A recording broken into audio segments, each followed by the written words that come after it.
Up next is a Zoom with one of my literally oldest friends in Hollywood, the one and only Rocco Nugent, who, yes, comes from that family legacy. Rocco is his own voice, his own mind, and his own man, though. And he walked through every step of this with me from the time I got baptized all the way up until the birth of his amazing baby who just arrived after we pursued Paramount together. And it's not lost on me that God connected us to each other in our lives. I give you back from May 26th, a Zoom call with Rocco Nugent and myself, and my manager, Joey Stanton, who's been my partner in all this. Enjoy. Hey, Hey, Joey. what's up, guys? Sorry, I'm just Hey, running around. I'm sweaty. I'm with my nephew, so I had to step aside. But yeah, what's going on? Hey, Rocco. you're good. Rocco's not on yet. Oh, You can okay. tell him hi and then jump off. And then I'm putting you Yeah. guys on a Okay. text for you Okay. to do a group call. Yeah. He's got a bunch of major IP we've developed, and he's got Okay. Sweet. A-listers Yeah. attached for you to Cool. manage. Oh, So cool. I love it. I will I'll let you know. Sounds like a plan. I'm around. I'm Yes, sir. textable. I love you. I'm gonna let him know we're on. I'm over here at the Ocala Drive-In movie theater. Oh, good. I like that. Got back. The horn in the background. John's honking at his worker, Rebel. Okay. Here comes Rocco. Hey, what's One up? second. He's not on yet. I'll let you know when. Oh, you're good. For those of the world that see this when they do, Joey had to be on so many Zoom calls Yeah. that Yeah. Joey, I talk about missed. why. Oh.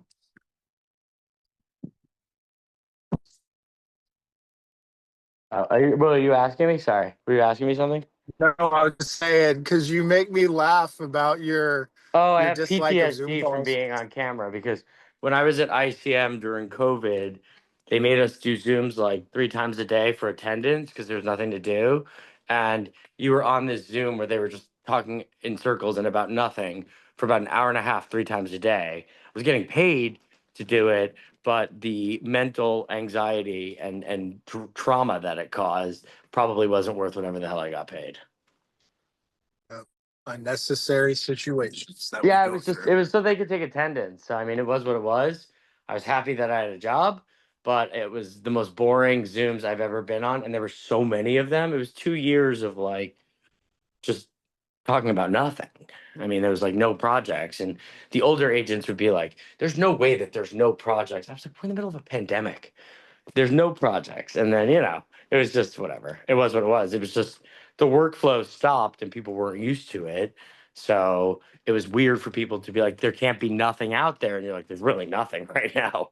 Like nothing happening, nothing I filming. get it. Yeah. And then things I eventually get it. I crawled think back. I remember when there was one project going, it was like Michael Bay was producing it or something. And it was called like Birdsong or something like that. And it was through Jason Blum. And I remember everyone was panicking because they were like, I got to get my clients in it. And it was like, it was like weekly scale or schedule F or something. And, it was like, shooting for however many weeks because of COVID, protocol, like extra shooting days. And anyway, so there we are. That's my bid. So what's going on? not Is Rocco much. on yet? Rocco, yeah, Rocco just jumped on. I'm gonna stay Hey, what's up, quiet. Rocco? What's up, fellas?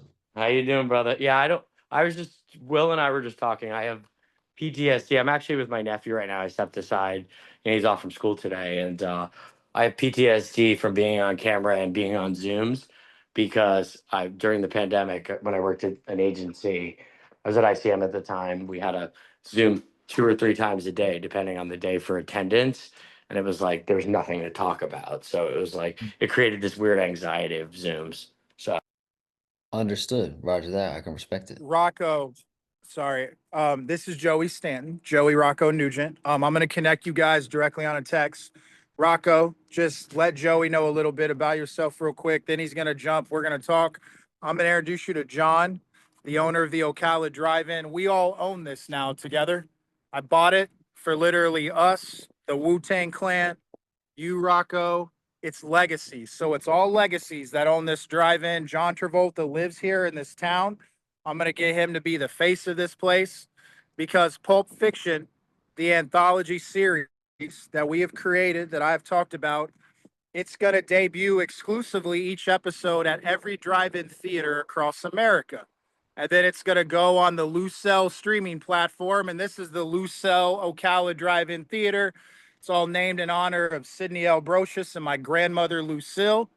And well, I'm pretty sure that I just brought the corporate gates of Hollywood straight to Ocala, Florida.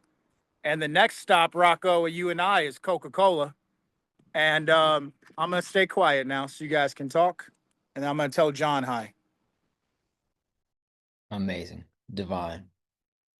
Uh, so you want me to just describe things in general? Yes, sir. Just let Joey know some of what you got cooking up. And also, you have tremendous relationships. That's why we partnered in all this together. And let him know who you are as an artist, a multi-hyphenate talent. And then you guys will have a conversation. Since Joey's been managing me and you're my main creative partner, we got the home now for all of this legacy stuff that you've been building connected around your family and then some. Roger that. Yeah, blessings, Joey. So my name is Rocco, and I'm a multimedia artist. I'm also if nobody else is on video, do you need me to keep my video on? Nope, you can go off. You know what? I'll keep it on just in case you want. So yeah, music, fashion, film are like my three funnest places to live. I'm either creating something that I love or I'm assisting someone else in creating their thing. So creative direction and then artistry are kind of where I live as an artist. And then I paid bills for a while as a metaphysical coach. I got my initiation into Raja and Kriya Yoga. Was teaching yoga at studios in LA for a while, worked with the kids company, got certified as a trauma therapist. That led me to further kind of therapeutic body work traditions and eventually as an ordained minister and some plant medicine breakthrough therapy, basically. My teacher called it being an epiphany doula for a while. So experiencing really severe, vivid, ecstatic epiphany is kind of my bread and butter that I'm either cultivating, nourishing, and gardening for self amongst projects, which, music, working on an album, finishing it right now. Mine is done, it's just mixing. My dear brother Nolan Gross and I are in a band together. Nolan played one of Russell Crowe's sons in Noah. He was a child actor, and then he and I are in a band. It's kind of like punk trap hip hop, and that's called As You Are, and he and I have beautiful music. We just went to Japan for a month and we filmed some music videos and finished some new music. And he and his bro have this dope clothing brand called Mind Liquid. They did a pop-up out there. I assisted on creative direction and also spiritual direction. I'm a kind of like spiritual advisor in that company, which shows up in creative as well. And then my brother Hassan and I also have a duo, and he's amongst brother Kanye's group, Ye, and working on production and writing. And his and I, me and Hassan's, our group is called Apostles.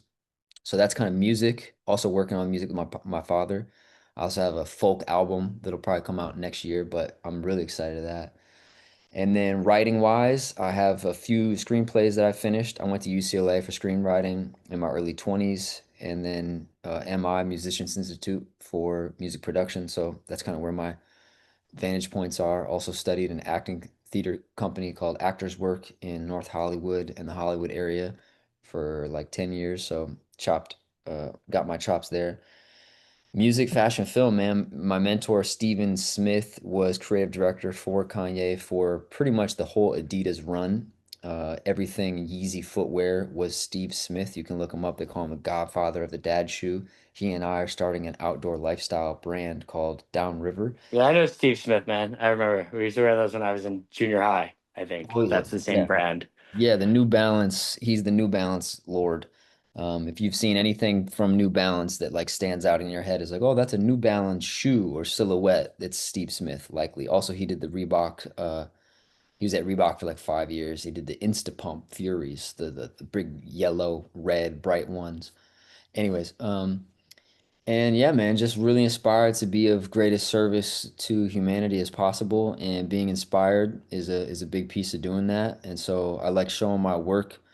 Uh, Basically, I've been taking notes and journaling and writing my process down as a human being since I was 10, and I do have the journal that I wrote in from then and all the way up to now. So those journalings, I'm also pursuing a PhD, and basically my thesis is called Moon Theory: How to Miss Out on Nothing, Heal FOMO, and Live Your Most Lit Life in the Digital Age. Because I believe that to be Christ conscious means to be crystalline and clear. And when you are that, your mind becomes a full moon to the light of the sun. And when you are a mirror to the sun, you become one in mind and spirit. And then you are a full moon, missing out on nothing. But most people live in a sense of depletion and lack, and they are not in their most inspired life. But I grew up on tour with my dad, and he became a self-employed artist and entrepreneur and writer and speaker and hunter, and every one of his hobbies are LLCs. So I saw up close and personal of like what it could look like to live a very fulfilled life. And yeah, then later I got, initiated into the spiritual journey and the shamanic lineage, the Christic Christ lineage, the yogic lineage, the meditative Buddhist lineage, and that amalgamation turned into my testimony for spiritual well-being. That, yeah, I've written a book, looking for publisher there, and then I just do it and be it in my art. And that's about it. That's a good enough. So you're who I learned from, That's Rocco. I had amazing, you dude. guided me. Yep. Yeah, Joey, anything else you want to add before you got to jump? And you guys could talk offline. No, I mean, I love it. You sound dope, Rocco, and I appreciate it. I'm looking forward to the adventure, man. So good Blessings, to man. meet you, and I'm out, but y'all, we'll be in touch in short order. Sorry, stumbling, Amazing. but all right, bye, guys. Perfect. Thank you, Peace. Joey. Blessings, Mr. Rocco. How you Yes, doing, man? sir. Thanks for doing this. Thank you for guiding me for the last year and a half, even when you were in Japan, falling in love in the same manner I did once in Amsterdam. Mhm. One of my biggest blessings is as I've been on this journey from a hopeful standpoint of just everything that I was walking through to create that you were helping me through. I saw you stepping into the next phase of your life, not only the artist that you are, but now hopefully in fatherhood at some point. Very And soon. and, August. and it's been a blessing to me to not only have the belief, the kindness, the love from you, helping me step into peace, but also forgiveness at points based on some of the energy of the chaos side of this that you had to receive and work through with me to understand what was going on. And you never gave up to get to this land that we now control with the man who's owned it and managed it. So thank you, my brother. Yeah, bro. Thank you. Thanks for your patience. I've seen the peace and the serenity that can occur from the journey and also the chaos. So I think it takes one to know one, and it's all part of it. Big time. You were the only person. It was weird because I've talked openly about that DMT experience I had, and you're such a shaman guide of things that are not used to abuse anything, but to open our mind in the manner that literally the creator of the Matrix, God, that controls, in my opinion, every aspect of what gets dropped in front of us, that it's up to us in the journey and path to receive and understand.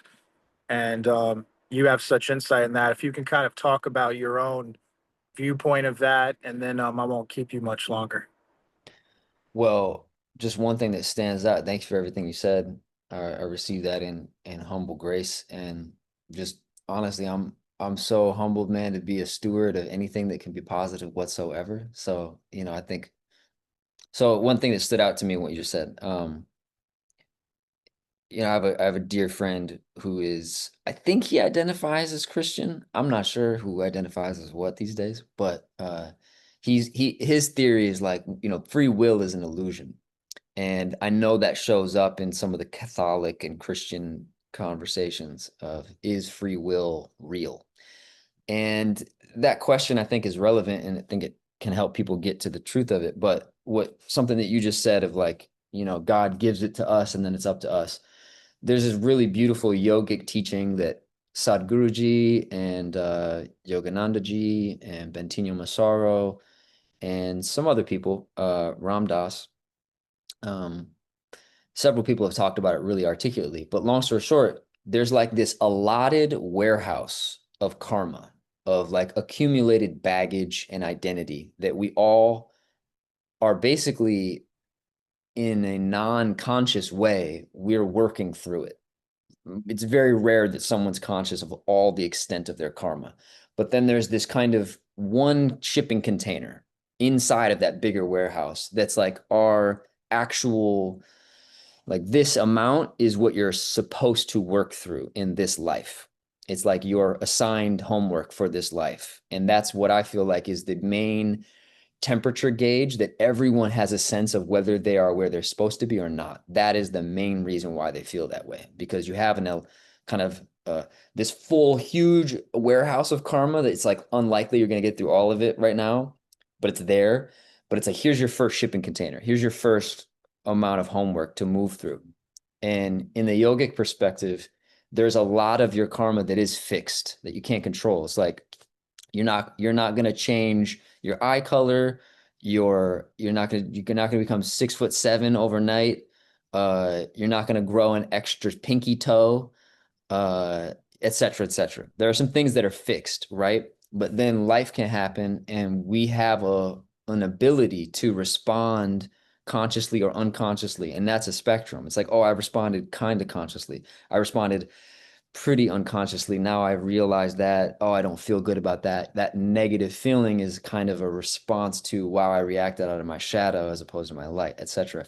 So yes, God does give us the wheel in moments. And it's my personal testimony that, yeah, that could be seen as like those moments are a lot. And someone's perspective is like, it's all on me. I have to control. And I think that pressurizes into a sense of relatively problematic uh, self-importance. And I've seen that up close in a lot of different ways. And then, hyper self-importance can turn into like egoistic grandiosity. And it's like classical architecturally shows up all over humanity. It's like brown skin, light skin, 1902, 1500s, 2025, doesn't matter who or when. Like the ego shows up as a really specific manifestation across time and space. And then the other side of that spectrum is someone gets humbled, being hyper subservient and like, self like negatively self-referential to the point of like, oh, I'm super humble to the point where I don't even deserve anything. That's kind of like a little bit too far that way too.